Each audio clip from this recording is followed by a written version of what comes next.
Father Michael Panachickal VC ഈ ദിവസങ്ങളിൽ കേരളത്തിൻ്റെ മുഖ്യധാരാ മാധ്യമങ്ങളിലും ഓൺലൈൻ മാധ്യമങ്ങളിലും സോഷ്യൽ മീഡിയയിലും ധാരാളമായി ചർച്ച ചെയ്യപ്പെട്ടുകൊണ്ടിരിക്കുന്ന ഒരു പേരാണ് മൈക്കിൾ പനച്ചിക്കൽ അച്ഛൻ.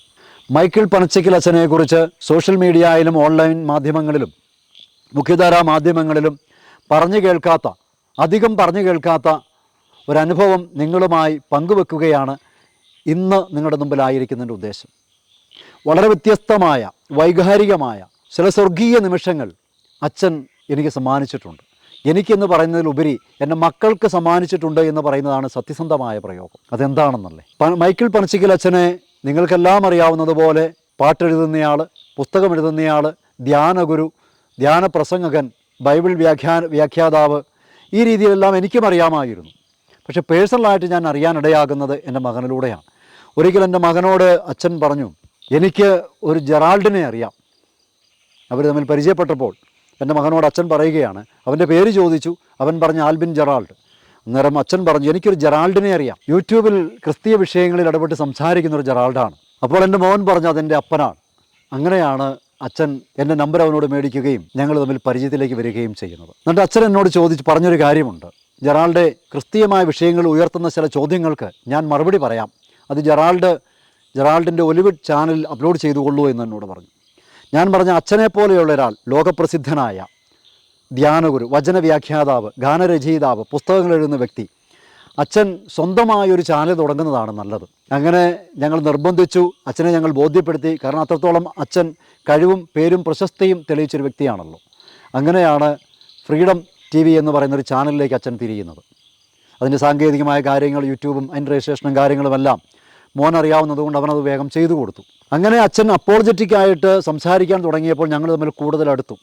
നമുക്കറിയാം, 2 വർഷങ്ങൾക്ക് മുമ്പ് വരെ അച്ഛൻ തൻ്റെ ചാനലിൽ വീഡിയോകൾ അപ്ലോഡ് ചെയ്യുമായിരുന്നു. ഈ അപ്പോളജറ്റിക് വീഡിയോകൾ ചെയ്യാൻ തുടങ്ങിയതിന് ശേഷം അച്ഛൻ ഞാൻ താമസിക്കുന്ന ഇടത്തോടെ എപ്പോൾ കടന്നു പോയാലും ഞങ്ങളുടെ വീട്ടിൽ വരാതെ പോകില്ലായിരുന്നു. വീട്ടിൽ വന്നു എന്നുള്ളതല്ല അതിലെ കാരണം. പലപ്പോഴും അച്ഛന്മാരൊക്കെ മനുഷ്യന്മാരെല്ലാം പരിചയമുള്ളവരുടെ വീടുകളിൽ പോവും, അത് സ്വാഭാവികമാണ്. അവിടെയല്ല അതിൻ്റെ കാര്യം. അച്ഛൻ എൻ്റെ വീട്ടിൽ വന്നപ്പോൾ സമ്മാനിച്ചത് സ്വർഗീയ നിമിഷങ്ങളാണ്. ആ സ്വർഗീയ നിമിഷങ്ങൾ എനിക്ക് സമ്മാനിച്ചു എന്ന് പറഞ്ഞാൽ അത് സത്യസന്ധമല്ല. എൻ്റെ കുഞ്ഞുങ്ങൾക്ക് സമ്മാനിച്ചു എന്നുള്ളതാണ്. എൻ്റെ 4 മക്കളും അച്ഛനിൽ കണ്ടത് ഒരു വല്യപ്പനടുത്ത സ്നേഹവും കരുതലുമാണ്. എൻ്റെ അപ്പൻ ജീവിച്ചിരുന്നപ്പോൾ എൻ്റെ മക്കൾക്ക് കിട്ടിയ സ്നേഹം അവർ വീണ്ടും അനുഭവിച്ചത് ഫാദർ മൈക്കിൾ പനച്ചിക്കലിലൂടെയാണ്. അതുകൊണ്ടാണ് ഞാൻ പറഞ്ഞത്, പനച്ചിക്കൽ അച്ഛൻ്റെ കഴിവുകളെക്കുറിച്ചും സംഭാവനകളെക്കുറിച്ചും ധാരാളമായി നിങ്ങൾക്കറിയാം. അതിനെക്കുറിച്ച് ഞാൻ പറയേണ്ട കാര്യമല്ല. പക്ഷേ ഈ ഒരു അനുഭവം എൻ്റെ കുഞ്ഞുങ്ങൾക്കുണ്ടായ വല്യപ്പനടുത്ത സ്നേഹവും കരുതലും അവർ അനുഭവിച്ചത് പനച്ചിക്കൽ അച്ഛനിലൂടെയാണ്. അത് ഞാൻ ലോകത്തോട് പറഞ്ഞില്ല എങ്കിൽ അത് ഞാൻ കാണിക്കുന്നൊരു അനീതിയാണ്. കാരണം ഒരുപക്ഷെ ലോകം ഇത് കാര്യമായി ശ്രദ്ധിക്കാതെ പോകുന്ന അച്ഛൻ്റെ സ്വഭാവത്തിൻ്റെ ഒരു വശമാകാം ഇത്. എത്രമാത്രം സ്വാതന്ത്ര്യത്തോടെ, എത്രമാത്രം സ്നേഹത്തോടെ ആണ് എൻ്റെ കുഞ്ഞുങ്ങൾ അച്ഛൻ്റെ സാമീപ്യം ആസ്വദിച്ചിരുന്നത് എന്നുള്ളതാണ്. കൃത്യമായും ഒരു വല്യപ്പൻ്റെ കരുതലാണ് അച്ഛനിൽ നിന്ന് അവർക്ക് ലഭിച്ചത്. എനിക്ക് വ്യക്തിപരമായുണ്ടായ ഒരു അനുഭവം കൂടി പങ്കുവെച്ച് MM അക്ബർ സാഹിബിന് പനച്ചിക്കൽ അച്ഛൻ കൊടുത്ത ഉപദേശമായിട്ട് കൊടുത്തൊരു വീഡിയോ ഉണ്ട്. ആ വീഡിയോയും കൂടി ഇതിനോടൊപ്പം ചേർത്ത് വെക്കുകയാണ്. മറ്റൊന്ന്, ഹാഗിയ സോഫിയ എന്ന് പറഞ്ഞുകൊണ്ട് പനച്ചിക്കൽ അച്ഛൻ എഴുതിയൊരു കവിതയുണ്ട്. അത് നമ്മുടെ തന്നെ ചാനലിൽ, ഒലിവ് ചാനലിൽ അപ്ലോഡ് ചെയ്തിട്ടുണ്ട്. അത് ഡിസ്ക്രിപ്ഷനിലും കമൻറ്റ് ബോക്സിലും പിൻ ചെയ്ത് വെച്ചേക്കാം. അപ്പോൾ പനച്ചിക്കൽ അച്ഛൻ MM അക്ബർ സാഹിബിന് കൊടുത്ത ആ വീഡിയോ ചേർത്ത് വെക്കുന്നതിന് മുമ്പ് എനിക്ക് വ്യക്തിപരമായി ഉണ്ടായ മറ്റനുഭവം കൂടി പറയാം. അച്ഛൻ പറഞ്ഞല്ലോ, അപ്പോളജറ്റിക് വീഡിയോകൾ ചെയ്തുകൊണ്ടിരുന്ന കാലഘട്ടത്തിൽ കടന്നു പോകുമ്പോഴെല്ലാം എൻ്റെ വീട്ടിൽ വരുമായിരുന്നു. അപ്പോൾ ഒരു പ്രാവശ്യം എൻ്റെ വീട്ടിൽ വന്നപ്പോൾ അച്ഛൻ എന്നോട് ചോദിച്ചു, ജെറാൾഡ് എങ്ങനെയാണ് വീഡിയോകൾ പിടിക്കുന്നത്? അപ്പോൾ അന്ന് വീഡിയോ പിടിക്കണമെന്നുള്ള ആവേശം മാത്രമേ ഉണ്ടായിരുന്നുള്ളൂ. സാങ്കേതികമായി യാതൊരു അറിവുമില്ലായിരുന്നു. കുഞ്ഞുങ്ങളായിരുന്നു സപ്പോർട്ട് ചെയ്തുകൊണ്ടിരുന്നത്. അപ്പോൾ ഞാൻ അച്ഛനോട് പറഞ്ഞു, അച്ഛാ എൻ്റെ മൊബൈലൊന്ന് കാണിക്കാൻ പറഞ്ഞു. അപ്പോൾ ഒരു സാധാരണ ഒരു ആൻഡ്രോയിഡ് ഫോണാണ്. അപ്പോൾ അത് വെച്ചുകൊണ്ടാണ്, കാരണം MM അക്ബറും സക്കീർ നായിക്കും മുഹമ്മദ് ഈസയും എല്ലാം നിരന്തരം ചോദ്യങ്ങൾ ഉയർന്ന് കാണുമ്പോൾ മറുപടി പറയണമെന്നുള്ള ആവേശമുണ്ട്. അപ്പോൾ ആവേശം കയ്യിലുള്ള മൊബൈൽ വെച്ചുകൊണ്ട് അന്ന് മറുപടി പറഞ്ഞുകൊണ്ടിരിക്കുകയാണ്. അതിൻ്റെ സാങ്കേതിക കാര്യങ്ങളോ അതിൻ്റെ വീഡിയോ ക്ലാരിറ്റിയോ ഓഡിയോ ക്ലാരിറ്റിയോ ഒന്നും ശ്രദ്ധിക്കുന്നില്ല. ആദ്യകാലം അങ്ങനെയാണ്. 6 വർഷം മുമ്പുള്ള കാര്യമായി പറയുന്നത്. അപ്പോൾ അച്ഛൻ എന്നോട് പറഞ്ഞു, എൻ്റെ മൊബൈൽ ഞാൻ കൊടുത്തു. അച്ഛൻ്റെ മൊബൈൽ എടുത്ത് നോക്കി. അച്ഛൻ്റെ സാംസങ്ങിൻ്റെ മൊബൈലാണ്. അപ്പോൾ എൻ്റെ മൊബൈലിനേക്കാളും ഒത്തിരി സാങ്കേതികമായി മുന്നോട്ട് നിൽക്കുന്നൊരു മൊബൈലാണ് അച്ഛൻ്റെത്. ഏകദേശം ഇരട്ടി വിലയും വരും.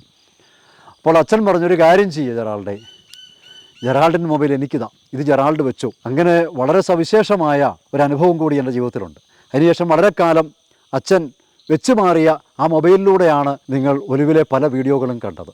അപ്പോൾ ഈ രണ്ട് അനുഭവങ്ങൾ നിങ്ങളോട് പങ്കുവച്ചില്ല എങ്കിൽ അതൊരു അനീതിയാകും എന്നതുകൊണ്ടാണ് ഇത് പങ്കുവച്ചത്. ഇനി പനശിക്കലച്ചൻ എം അക്ബർ സാഹിബിന് കൊടുത്ത ഉപദേശം ചേർത്ത് വെക്കുകയാണ്.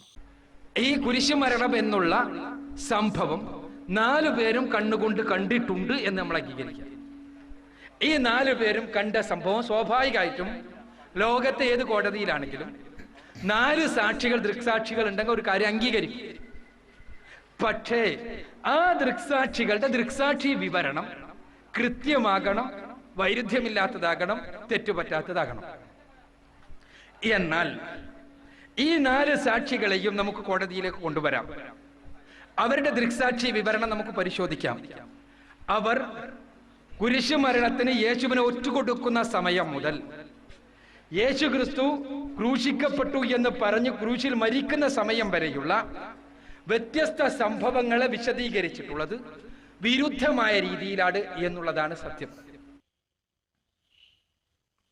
ബഹുമാന്യനായ എം അക്ബർ മൗലവി, കുറേ നാളുകളായി താങ്കൾ യേശുക്രിസ്തുവിനെ കുറിച്ചുള്ള അസത്യങ്ങൾ പ്രചരിപ്പിച്ചുകൊണ്ട് നാട് നീളെ നടക്കുന്നതായി ഞാൻ അറിയുന്നു. യേശുക്രിസ്തു കുരിശിൽ മരിച്ചിട്ടില്ല. ഒരാൾ മാറാട്ടക്കാരനെ പോലെ പകരം ഒരാളെ കുരിശിൽ കയറ്റിയിട്ട് അദ്ദേഹം രക്ഷപ്പെട്ടു പോവുകയാണ് ഉണ്ടായത് തുടങ്ങിയ യുക്തിക്കും ബുദ്ധിക്കും നിരക്കാത്ത കാര്യങ്ങളാണ് അങ്ങ് പ്രചരിപ്പിക്കുന്നത്. എന്താണ് ഇതിൻ്റെ പിന്നിലെ അങ്ങയുടെ ലക്ഷ്യം? യേശുക്രിസ്തുവിനെ കുറിച്ചുള്ള സത്യം അറിയാഞ്ഞിട്ടാണോ, അതോ സത്യം അംഗീകരിക്കാനുള്ള മടി കൊണ്ടാണോ? സത്യം അറിയാത്തത് കൊണ്ടാണെങ്കിൽ യേശുക്രിസ്തുവിനെ കുറിച്ചുള്ള സത്യം താങ്കൾക്കും താങ്കളെ വിശ്വസിച്ച് വഞ്ചിക്കപ്പെട്ടിരിക്കുന്നവർക്കും വേണ്ടി ഞാനിവിടെ പറയാൻ ആഗ്രഹിക്കുന്നു. യേശുക്രിസ്തുവിനെ കുരിശിൽ തറച്ച് കൊന്നതിനേക്കാൾ ക്രൂരവും നീചവുമാണ് താങ്കൾ ഇപ്പോൾ പ്രചരിപ്പിച്ചുകൊണ്ടിരിക്കുന്ന ഈ അസത്യങ്ങൾ. യേശുക്രിസ്തു കുരിശിൽ മരിച്ചിട്ടില്ല എന്ന നിങ്ങളുടെ വാദഗതികളുടെ പൊള്ളത്തരം വിശദമാക്കാൻ ഞാൻ ആഗ്രഹിക്കുന്നു. നസ്രായനായ യേശു കുരിശിൽ മരിച്ചു എന്നുള്ളതിന് അനിഷേധ്യമായ തെളിവുകളുണ്ട്. അതൊന്നൊന്നായി ഞാൻ നിങ്ങളുടെ മുമ്പിൽ അവതരിപ്പിക്കാം.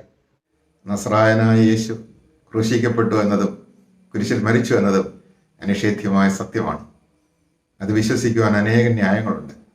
അവ അക്കമിട്ട് പറയുവാൻ ഞാൻ ആഗ്രഹിക്കുന്നു. 1. അതിശക്തവും വ്യവസ്ഥാപിതവുമായ റോമാ സാമ്രാജ്യത്തിലെ പരമോന്നത നീതിപീഠം പ്രസ്താവിച്ച ഒരു വിധിയാണ്. ആ വിധി നടപ്പാവുക തന്നെ ചെയ്യും. ക്രൂശിൽ തറയ്ക്കപ്പെട്ടവരുടെ കണങ്കാലുകൾ തകർക്കുക എന്നൊരു പതിവുണ്ട്. കണങ്കാലുകൾ തകർക്കപ്പെട്ടാൽ ഏങ്ങി വലിഞ്ഞ് അവർ ശ്വസിക്കുകയില്ല. അങ്ങനെ ക്രൂശിതര് ശ്വാസം മുട്ടി മരിച്ചു എന്ന് ഉറപ്പാക്കാനാണത്. യേശുവിനെ സമീപിച്ചപ്പോൾ യേശു മരിച്ചു എന്ന് കണ്ട് അവർ കണങ്കാലുകൾ തകർത്തില്ല. അതൊരു തിരുവെഴുത്തിന്റെ നിറവേറലുമായിരുന്നു. വരാനിരിക്കുന്നവൻ വരുമ്പോൾ, ദൈവത്തിന്റെ അവതാര പുരുഷൻ വരുമ്പോൾ അവനെ തിരിച്ചറിയാനുള്ള അടയാളങ്ങളുടെ കൂടെ അവൻ ക്രൂശിക്കപ്പെടുമെന്നും അവന്റെ കണങ്കാലുകൾ തകർക്കപ്പെടുകയില്ല എന്നും എഴുതപ്പെട്ടിരുന്നു. യേശു മരിച്ചു എന്ന് കണ്ടിട്ടും അവിടുത്തെ തിരുവിലാവിൽ കുന്തം കൊണ്ട് അവർ കുത്തി. ആ മുറിപ്പാടിൽ നിന്ന് രക്തവും വെള്ളവും ചീറ്റി വന്നു. 2. യേശുവിനെ കുരിശിത്തറച്ച് കൊല്ലണമെന്ന് യഹൂദ മത പൗരോഹിത്യ രാഷ്ട്രീയ കൂട്ടുകെട്ടിന് നിർബന്ധമായിരുന്നു. കാരണം അനേകരെ യേശു ആകർഷിക്കുന്നു. യേശുവിൻ്റെ അനുയായികൾ യേശുവിൻ്റെ കൂടെ ഓടിക്കൂടുന്നു. സമുദായത്തിലൊരു പിളർപ്പുണ്ടാകാൻ പോകുന്നു എന്ന സൂചനയാണ് ഇതിലൂടെ അവർ മനസ്സിലാക്കിയത്. അതുകൊണ്ട് യേശുവിനെ ഇല്ലാതാക്കണം. ദൈവദോഷക്കുറ്റം ചുമത്തി വേണമെങ്കിൽ അവർക്ക് കല്ലെറിഞ്ഞു കൊല്ലാമായിരുന്നു. എന്നിട്ടും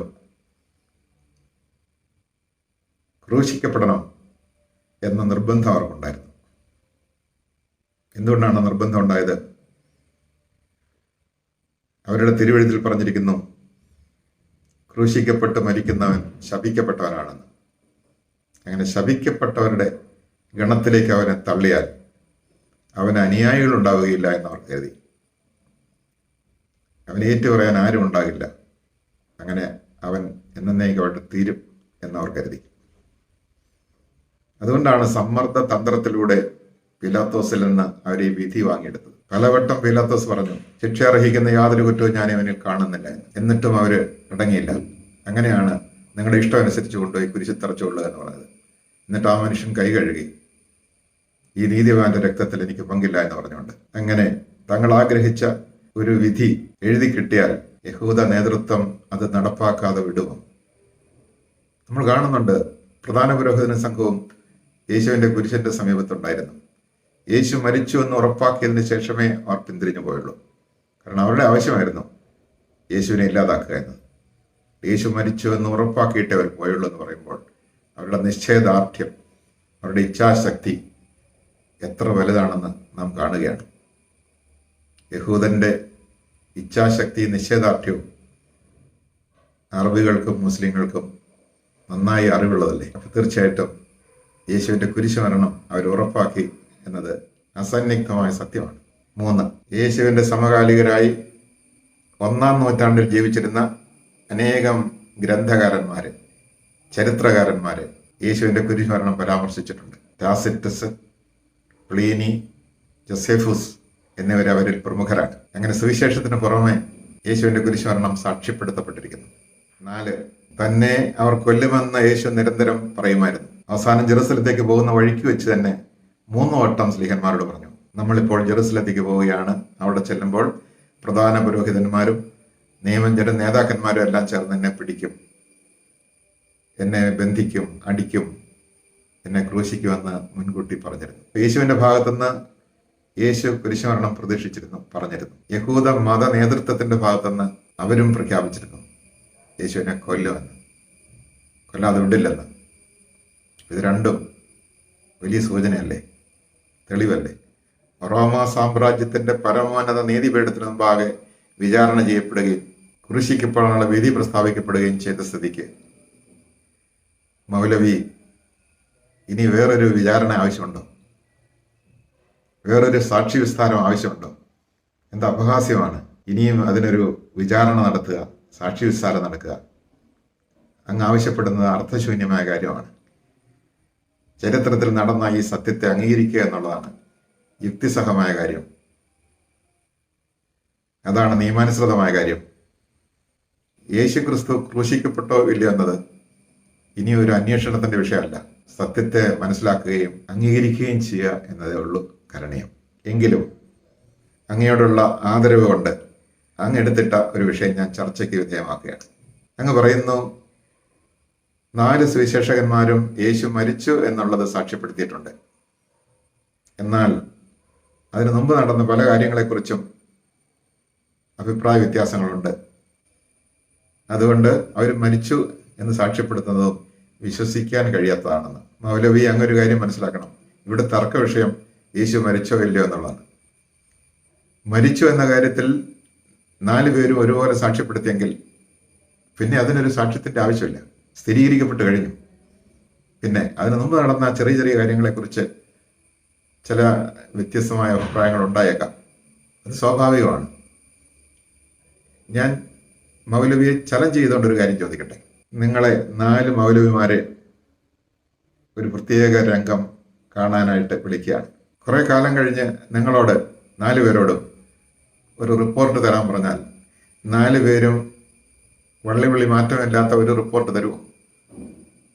തരില്ല. കാരണം മനുഷ്യന് പരിമിതികളുണ്ട്. അപ്രധാനമായ കാര്യങ്ങളുടെ കാര്യത്തിൽ ഒരാൾ രേഖപ്പെടുത്തിയത് മറ്റൊരാൾ രേഖപ്പെടുത്തിയെന്ന് വരില്ല. 2 പേര് രേഖപ്പെടുത്തിയത് 3-ാമതൊരാൾ രേഖപ്പെടുത്തിയെന്ന് വരില്ല. ഇത് സത്യമാണെന്നതിന്റെ തെളിവാണ്. അതേസമയം 4 പേരും വള്ളി വ്യത്യാസമില്ലാതെ ഒരേപോലെ എഴുതി വെച്ചാൽ അത് കൃത്രിമമാണെന്ന് പറയും. അവർ പരസ്പരം ആലോചിച്ച് ഒന്നിച്ചിരുന്ന് എഴുതാമെന്ന് പറയും. അവിടെ സത്യസന്ധതയില്ലെന്ന് വരും. അതുകൊണ്ട് സുവിശേഷം സത്യസന്ധമാണെന്നുള്ളതിൻ്റെ ഏറ്റവും വലിയ തെളിവാണ്. അവരവർക്ക് മനസ്സിലായതുപോലെ അവരവർ ഗ്രഹിച്ചതുപോലെ അത് എഴുതിയെന്നേ ഉള്ളൂ. മാത്രമല്ല, ഒരാൾ ശ്രദ്ധിച്ച ഒരു കാര്യം മറ്റൊരാൾ ശ്രദ്ധിക്കണമെന്നില്ല. അത് സുവിശേഷത്തിൻ്റെ ആധികാരികതയെ കാണിക്കുന്നു. അതുകൊണ്ട് മൗലവി, അങ്ങയുടെ വാദഗതിക്ക് യാതൊരു പ്രസക്തിയുമില്ല, യാതൊരു അടിസ്ഥാനവുമില്ല. അതുകൊണ്ട് ഞാൻ ഈ ചർച്ച ഇവിടെ അവസാനിപ്പിക്കാൻ മറ്റൊരു കാര്യം കൂടി അങ്ങയുടെ ശ്രദ്ധയിൽപ്പെടുത്താൻ ഞാൻ ആഗ്രഹിക്കുന്നു. അങ്ങേക്ക് അംഗീകരിക്കാൻ കഴിയാത്ത മറ്റൊരു കാര്യം, യേശു ദൈവപുത്രനാണ്, ദൈവത്തിൻ്റെ അവതാര പുരുഷനാണ് എന്ന സത്യമാണ്. അങ്ങ് അംഗീകരിച്ചേ പറ്റൂ. വരാനിരിക്കുന്ന അവതാര പുരുഷനെ കുറിച്ചുള്ള ആദ്യത്തെ പ്രവചനം സ്ത്രീയുടെ സന്തതി സർപ്പത്തിന്റെ തല തകർക്കും എന്നതാണ്. സർപ്പത്തിന്റെ തല തകർക്കുക എന്ന് പറഞ്ഞാൽ തിന്മയുടെ ആധിപത്യം അവസാനിപ്പിക്കും എന്നാണ്. സാത്താന്റെ ആധിപത്യം അവസാനിപ്പിക്കും എന്നാണ്. സ്ത്രീയുടെ സന്തതി എന്ന് പറഞ്ഞാൽ പുരുഷന്റെ സന്തതി അല്ല എന്നർത്ഥം. ഈ ഭൂമിയിൽ ഒരു പുരുഷനും ഇവൻ എൻ്റെ മകനാണ് എന്ന് പറയാൻ കഴിയാത്ത വിധം ഒരു സ്ത്രീക്ക് മാത്രം മകനെ എന്ന് വിളിക്കുവാൻ കഴിയുന്ന വിധം അവൻ സ്ത്രീയുടെ സന്തതിയാണ്. എന്ന് പറഞ്ഞാൽ അവനൊരു ഭൗമിക പിതാവില്ല എന്നർത്ഥം. അവൻ്റെ പിതാവ് സ്വർഗത്തിലെ ദൈവമാണ്. പരിശുദ്ധ കന്യകാമറിയത്തിന് ഈ സത്യം അറിയാമായിരുന്നു. കാരണം താൻ പ്രസവിച്ച ഒരു ശിശുവിൻ്റെ പിതാവ് ആരാണെന്ന് അസന്നിഗ്ധമായ അനിഷേധ്യമായ ഒരു തെളിവ് നൽകേണ്ടത് കുഞ്ഞിനെ പ്രസവിച്ച അമ്മയാണ്. അതുകൊണ്ട് അമ്മ പറഞ്ഞു, ഇവൻ ദൈവത്തിൻ്റെ പുത്രനാണ്. ഏറ്റവും വലിയ സാക്ഷ്യമാണത്. അമ്മയെ അടുത്ത് പരിചയമുള്ളവർക്ക് അറിയാമായിരുന്നു ഈ സത്യം. അതുകൊണ്ടാണ് എലിസബത്ത് പറയുന്നത്, എൻ്റെ കർത്താവിൻ്റെ അമ്മ എൻ്റെ അടുത്ത് വരാൻ എനിക്കെന്ത് യോഗ്യത എന്ന്. യേശുവിന് ഈ സത്യം അറിയാമായിരുന്നു. അതുകൊണ്ടാണ് 12 വയസ്സായിരിക്കെ ജെറൂസലത്തെ ഒറ്റപ്പെട്ടു പോയ ഈശോ യേശുപിതാവും മാതാവും അന്വേഷിച്ച് തിരിച്ചു വന്നപ്പോൾ പറയുന്നു, ഞാൻ എൻ്റെ പിതാവിൻ്റെ ജോലികളിൽ വ്യാപൃതനായിരിക്കേണ്ടതല്ലേ? ഞാൻ എൻ്റെ പിതാവിൻ്റെ കാര്യത്തിൽ വ്യാപൃതനായിരിക്കേണ്ടതല്ലേ? ആരോടാ ഇത് പറയുന്നത്? യേശുപിതാവിനോട്. മറ്റൊരു കാര്യം അങ്ങ് ഓർക്കണം, ദൈവത്തെ ആരും ഒരിക്കലും കണ്ടിട്ടില്ല. ദൈവത്തെ കാണാൻ മനുഷ്യന് കഴിഞ്ഞത് ദൈവം മനുഷ്യനായിട്ട് അവതരിച്ച് ചരിത്രത്തിൽ ജീവിച്ചുകൊണ്ടാണ്. ഒരു പ്രവാചകനും ദൈവത്തെ കണ്ടിട്ടില്ല. ദൈവത്തെക്കുറിച്ചൊരു പ്രവാചകൻ പറഞ്ഞാൽ ആ പ്രവാചകന്റെ പ്രസ്താവന അപൂർണമായിരിക്കും. ദൈവത്തെക്കുറിച്ച് ദൈവത്തിന് മാത്രമേ സാക്ഷ്യപ്പെടുത്താൻ പറ്റുള്ളൂ. നസ്രായനായ ഈശോ താൻ ദൈവമാണെന്ന് സാക്ഷ്യപ്പെടുത്തി. അവിടുന്ന് ആദ്യം പറഞ്ഞു, പിന്നീട് സാക്ഷ്യപ്പെടുത്തി. എങ്ങനെയാണ് അവിടുന്ന് പറഞ്ഞത്? അവിടുന്ന് പറഞ്ഞത്, എന്നെ കാണുന്നവൻ പിതാവിനെ കാണുന്നു, എന്നെ കേൾക്കുന്നവൻ പിതാവിനെ കേൾക്കുന്നു, എൻ്റെ പ്രവൃത്തി പിതാവിൻ്റെ പ്രവൃത്തിയാണ്, ഞാനും പിതാവ് ഒന്നാണ്. എന്നിട്ട് അവിടുന്ന് പറഞ്ഞു, നിങ്ങൾ ദൈവം എന്ന് വിളിക്കുന്ന ആ ദൈവത്തെയാണ് ഞാൻ പിതാവേ എന്ന് വിളിക്കുന്നത്. എന്ന് പറഞ്ഞാൽ അർത്ഥം, ഞാനും പിതാവ് ഒന്നാണെന്ന് പറഞ്ഞാൽ ഞാനും നിങ്ങൾ ദൈവം എന്ന് വിളിക്കുന്ന ആളും ഒന്നാണ് എന്ന് പറഞ്ഞാൽ അതിനർത്ഥം ഞാൻ നിങ്ങൾ ദൈവം എന്ന് വിളിക്കുന്ന ആളാണ് എന്ന് പറഞ്ഞാൽ അർത്ഥം ഞാൻ നിങ്ങളുടെ ദൈവമാണ് എന്നാണ്.